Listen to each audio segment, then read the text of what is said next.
नाज़िम चूंड मुहिम जे आख़िरी ॾियार ते सियासी पार्टियुनि जा जलसा ऐं रैलियूं थियल आहिनि। बिलावल भुट्टो ज़रदारी चूंड मुहिम जो आख़िरी जलसो लाड़काने में कंदो। म्यूनिसिपल स्टेडियम में जलसे जूं तैयारियूं मुकमल कयूं आहिनि। इन हवाले सां वीडियो लिंक ते मौजूद आहे धरती टीवी लाड़कानी जो ब्यूरो चीफ मुनवर वधीक तफ़सीलनि खां आगाह कजो। हाँ जी, पाकिस्तान पीपल्स पार्टी जो चेयरमैन बिलावल भुट्टो ज़रदारी जो अॼु लाड़काने में पावर शो थी रहियो आहे। हिन वक़्तु लाड़काने जे म्यूनिसिपल स्टेडियम में मौजूद आहियूं ऐं मां पंहिंजे कैमरामैन खे चवंदुसि त हीउ जेको पेंडाल सजायो वियो आहे पाकिस्तान पीपल्स पार्टी जे चेयरमैन बिलावल भुट्टो ज़रदारी जो जलसे जो हिते तमामु वॾे तइदाद में जेके कुर्सियूं आहिनि उहे लॻायूं वयूं आहिनि।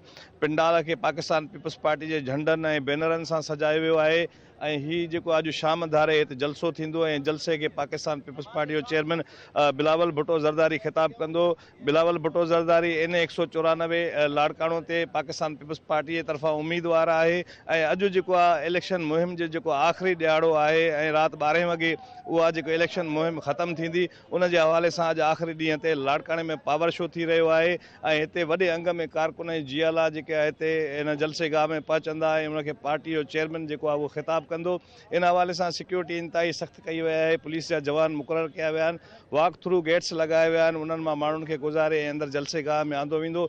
स्टेज जूं तयारियूं बि जेके आहिनि उहे मुकमिल कयूं वियूं आहिनि। हिन तरफ़ ई स्टेज जो जेको डाइस लॻाई वई आहे जिते पाकिस्तान पीपल्स पार्टी जो चेयरमैन बिलावल भुट्टो ज़रदारी जेको आहे ख़िताब कंदो ऐं ॿिया जेके मक़ामी अॻुवान आहिनि लाड़काने जा ॿिया जेके उम्मीदवार आहिनि उहे बि बिलावल भुट्टो ज़रदारी सां गॾु हूंदा। त हिन वक़्तु जेके जलसे गाह जूं जेके तयारियूं आहिनि उहे मुकमिल कयूं वियूं आहिनि। जी।